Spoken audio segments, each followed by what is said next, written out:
Xin chào mừng các bạn đến với PAG Center và mình là Wally. Pokemon huyền thoại, Pokemon huyền ảo, Pokemon Á thần, Pokemon khởi đầu. Đó đều là những nhóm Pokemon rất quen thuộc với người chơi và đã được chính nhà sản xuất xác nhận và phân loại. Nhìn chung thì những Pokemon thuộc các nhóm đó đều là những Pokemon mạnh và sở hữu những điều đặc biệt hơn so với những Pokemon bình thường khác. Tuy nhiên, vẫn còn đó những Pokemon thường cũng có sức mạnh không thua kém gì và cũng có đôi chút đặc điểm cũng có thể xem là đặc biệt nhưng không được đưa vào các nhóm Pokemon trên. Cảm thấy quá bất công, cộng đồng fan Pokemon đã tự lập ra một nhóm Pokemon để vinh danh những cái tên có phần hơi thiệt thòi kia. Nhóm Pokemon đó được các fan gọi là nhóm Pokemon bán Á thần, Semi-Pseudo Legendary Pokemon. Vì là một nhóm fanmade, một nhóm Pokemon không chính thức, nên các Pokemon được lựa chọn vô nhóm này cũng gây nhiều tranh cãi. Nhưng với bọn mình thấy có 12 Pokemon có tỷ lệ được fan lựa chọn làm Pokemon bán Á thần nhiều nhất. Đó là 12 Pokemon nào? Hãy cùng mình tìm hiểu trong video. Xếp hạng các Pokemon bán Á thần ở thời điểm hiện tại nhé. Và đây sẽ là phần 1. Lưu ý là tiến hóa Mega và Dynamax, Gigantamax chỉ được bọn mình xem là một điểm cộng nhỏ thôi. Hy vọng các bạn sẽ cho bọn mình một like và một subscribe nếu thấy thích video. Nào, chuẩn bị chưa? Let's catch them all!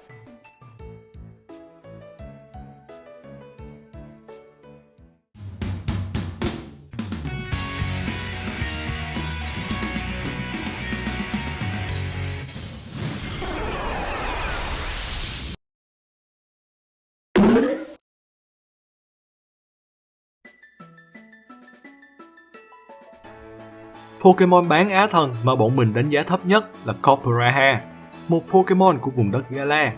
Nói cách khác, Copperajah là thành viên mới nhất trong nhóm các Pokemon bán Á thần. Tuy nhiên, thật lòng mà nói thì mình không hiểu vì sao Copperajah lại được rất nhiều fan chọn vô nhóm này, vì mình thấy Copperajah khá là bình thường. Tổng chỉ số căn bản là 500 với sự phân chia chỉ số có phần hơi nửa vời. Sở hữu khả năng tấn công được xem là tốt, nhưng với tốc độ 30 và các chỉ số phòng thủ trung bình thì nếu không được đặt trong Trick Room thì Copperajah đúng là một cục tạ rất nặng. Dù cho HP đạt 122 điểm, cộng thêm mang đơn hệ thép chống chịu được khá tốt, nhưng mình cũng không nghĩ là Pokemon này có thể trụ vững trên sân sau 2 hoặc 3 đòn đánh từ đối phương đâu. Copperajah có hai ability là Sheer Force và Heavy Metal. Hai ability này đều hỗ trợ tấn công rất tốt cho Copperajah. Trong đó thì Heavy Metal đang được đánh giá cao hơn vì Copperajah vốn đã là một Pokemon nặng. Cộng thêm Heavy Metal nữa thì sẽ phát huy rất tốt chiêu thức Heavy Slam, nên mỗi lần Copperajah có cơ hội tấn công thì đúng là đối phương cũng sẽ thốn đấy. Nhưng như đã nói, không có Trick Room thì Copperajah chẳng thể hiện diện trên sân được lâu đâu. Tính ra thì Pokemon này khá là tù. Điều duy nhất mình nghĩ giúp cho Copperajah được chọn vô nhóm các Pokemon bán Á thần là vì Pokemon này có hình dạng Gigantamax với chiêu thức G-Max độc quyền, G-Max Steel Surge với hiệu ứng phụ giống với Steel Rock, nhưng mức sát thương gây ra được dựa vào hệ thép. Mà hệ thép thì khắc được hệ tiên, nên chiêu thức này cũng khá là hữu dụng trong thời gian gần đây. Nhưng như vậy thì thật sự vẫn còn khá ít điểm sáng dành cho Copperajah. Nếu là mình nghĩ mình sẽ chọn Grimmsnarl làm Pokemon bán Á thần của Gen 8 này thì sẽ hợp lý hơn.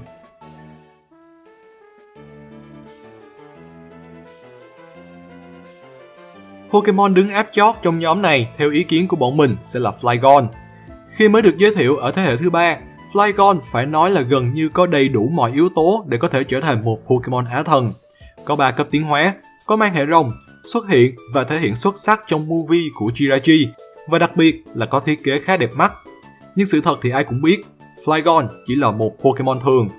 Lý do có thể là vì tổng chỉ số căn bản của Flygon chỉ dừng lại ở 520 và Hoenn cũng đã có một Pokemon Á thần mang hệ rồng là Salamence, nên rất tiếc, Flygon chỉ có thể được các fan đưa vào nhóm các Pokemon bán Á thần này thôi.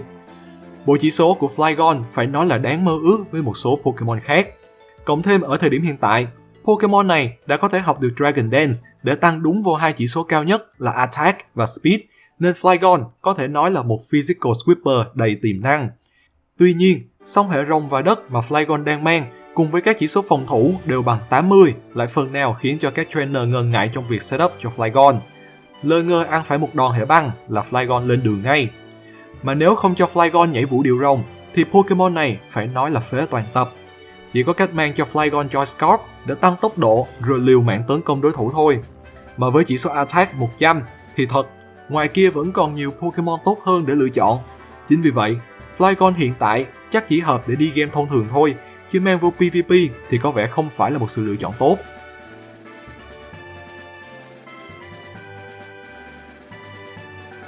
Cũng giống như Flygon, Noivern khi mới được giới thiệu ở Gen 6 cũng đầy tiềm năng để trở thành một Pokemon Á thần. Cũng có hệ rồng, cũng có thiết kế bao ngầu, bộ chỉ số cũng khá là xuất sắc, nhưng rất tiếc là không đủ 600 và gia đình Pokemon này chỉ có 2 cấp tiến hóa. Noivern sở hữu song hệ rồng và bay, một song hệ còn tệ hơn cả song hệ của Flygon. Các chỉ số cũng có thể nói là có phần thua kém các chỉ số của Flygon, trừ chỉ số tốc độ. Và đó cũng chính là điểm khiến cho bọn mình đánh giá Noivern tốt hơn Flygon một bậc. Tốc độ căn bản 123 của Noivern có thể giúp Pokemon này nhanh hơn rất nhiều các đối thủ. Mang theo Choice Spec để cải thiện chỉ số Special Attack 97 nữa, thì Noivern hoàn toàn có thể ra dáng một Special Sweeper rồi. Còn thêm sự hỗ trợ từ Ability Infiltrator nữa, thì có thể đảm bảo cho Noivern luôn gây được đủ đam trở lên trong đa số trường hợp. Sát thương chủ lực là đây chứ đâu. Tuy nhiên, nếu như gặp phải các đối thủ chơi theo kiểu đinh tặc thì Noivern có phần hơi cóng, vì sức phòng thủ của Pokemon này chỉ ở mức trung bình mà lại còn sợ hệ đá, nên đạp đinh, đạp đá thì cũng đau. Mà nếu mang Heavy Duty Boost để chống bẫy thì lại thiếu đam. Nên nói chung là về ý tưởng chiến thuật thì nghe có vẻ ổn và mạnh, nhưng vô thực chiến thì Noivern vẫn còn đó rất nhiều những mối nguy hiểm luôn rình rập. Thôi thì cố mà né đinh tặc ra, còn nếu gặp đinh tặc thì Noivern đành xác định là cuộc sống bế tắc.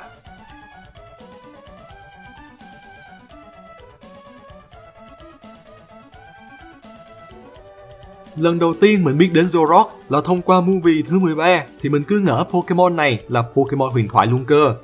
Có hẳn một movie riêng và còn lại biến ảo các thứ đẳng cấp như vậy cơ mà. Nhưng thật không ngờ, Zoroark cuối cùng chỉ là một Pokemon bình thường, nên rất xứng đáng khi Zoroark lại được các fan đưa vào nhóm các Pokemon bán á thần này. Zoroark tiếp tục là một Pokemon thiên về tấn công và cũng rất mỏng. Nhưng Pokemon này lại có ability độc quyền là Illusion, giúp cho Zoroark khi ra sân, đối phương sẽ nhìn Zoroark thành một Pokemon khác nhằm gây hoang mang dư luận. Nhờ đó thì biết đâu, đối phương lại phán đoán sai nước đi tiếp theo của Zoroark và Zoroark sẽ có thể setup thành công với Nasty Plot. Với chỉ số Special Attack căn bản là 120 mà còn được tăng thêm nhờ Nasty Plot nữa, thì từng đối thủ cứ thế mà xếp hàng lên bảng đếm số. Nói vậy thôi, chứ cách chơi đó thì cũng khá là hên xui các bạn à. Chưa kể là tốc độ của Zoroark chỉ là 105 thì cũng mang đầy tính 50-50. Nên nếu các bạn muốn an toàn nhất có thể thì tốt nhất là mang cho Pokemon này Choice Scarf rồi cứ thế tấn công thôi. Được tới đâu thì hay tới đó. Zoroark ở Unova thì đang hơi kém rồi đấy, nhưng chúng ta sẽ cùng chờ đợi xem Zoroark ở Hisui với song hệ thường và ma thì sẽ như thế nào nhé. Hy vọng là Hisuian Zoroark sẽ có một sức mạnh mới nào đó để làm nở mày nở mặt dòng họ nhà Pokemon này. Và cũng để không uổng công các fan chờ đợi sự thể hiện của song hệ thường và ma đang rất được kỳ vọng nữa.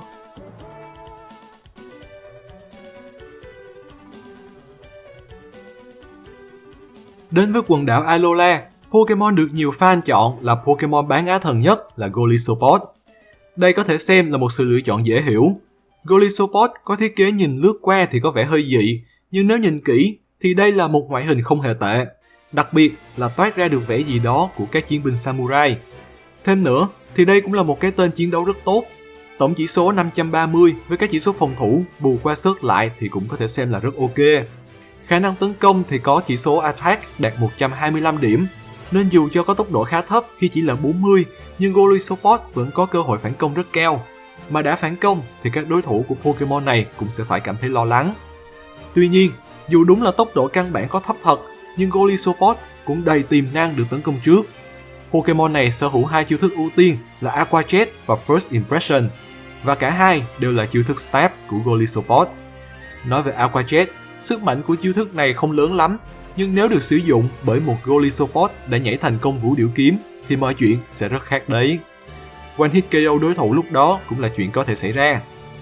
Còn First Impression, độ ưu tiên cộng 2 và có sức mạnh lên đến 90 điểm. Tuy nhiên, chiêu thức này chỉ có thể khai triển khi đây là chiêu thức Pokemon sử dụng đầu tiên khi mới ra sân, sau đó thì sẽ không thể sử dụng được nữa. Nhưng rồi Golisopod lại có ability độc quyền là Emergency Exit, giúp cho Pokemon này sẽ được rút lui mỗi khi HP giảm xuống còn một nửa hoặc thấp hơn. Rồi sau đó quay lại sân thì First Impression lại có thể sử dụng trở lại. Nhờ có hai chiêu thức ưu tiên đó, con số Speed 40 như để đó cho có vậy thôi chứ không có nghĩa gì cả. Tuy nhiên, điều đó cũng khiến cho Golisopod dễ bị bắt bài, và việc phải đợi mất xuống một nửa HP thì mới được rút lui thì cũng chưa được tốt lắm. Nếu Golisopod có thể học được U-turn thì mình nghĩ đẳng cấp của Pokemon này sẽ được tăng lên đáng kể đấy. Khá tiếc khi Golisopod lại không học được chiêu thức hệ bọ mà rất nhiều Pokemon không phải hệ bọ khác học được. Đồng thời, cứ mỗi lần nhắc đến Ability Emergency Exit thì mình lại nhớ đến cảnh này.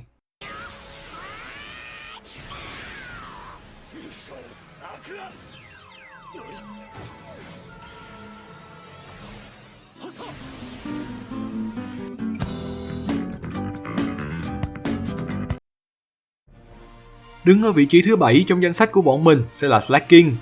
Thật sự thì nếu không phải là bọn mình có phần ưu ái thì Slaking hoàn toàn có thể sẽ đứng ở vị trí cuối cùng của bảng xếp hạng này luôn, vì cái Ability Truant thật sự là quá hại chủ. Tuy nhiên, hiện tại thì Slaking vẫn chưa được xuất hiện ở Gen 8.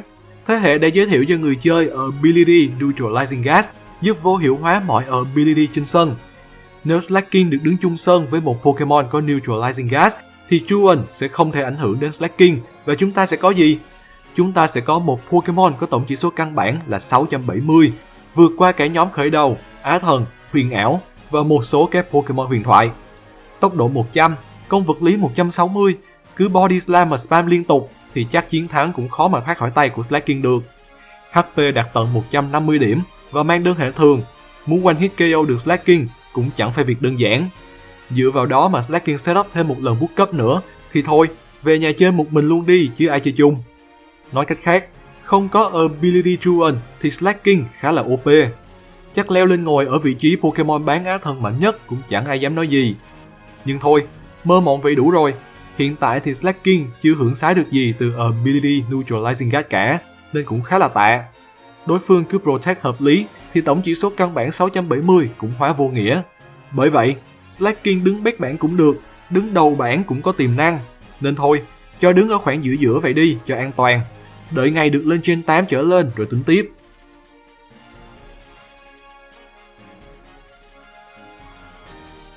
Và đó là phần 1 của video tổng hợp và xếp hạng các Pokemon bán Á Thần hiện nay theo ý kiến đánh giá của bọn mình.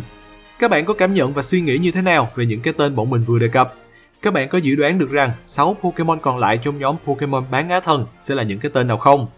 Các bạn đồng ý hay có ý kiến đóng góp cho bọn mình? Hãy cho bọn mình biết ở phần bình luận bên dưới nhé! Đừng quên cho bọn mình một like và một subscribe nếu thấy video hay và thú vị. Cảm ơn các bạn đã xem hết video. Xin chào và hẹn gặp lại trong những video sắp tới. Đừng quên đón chờ phần 2 nhé. GG everyone!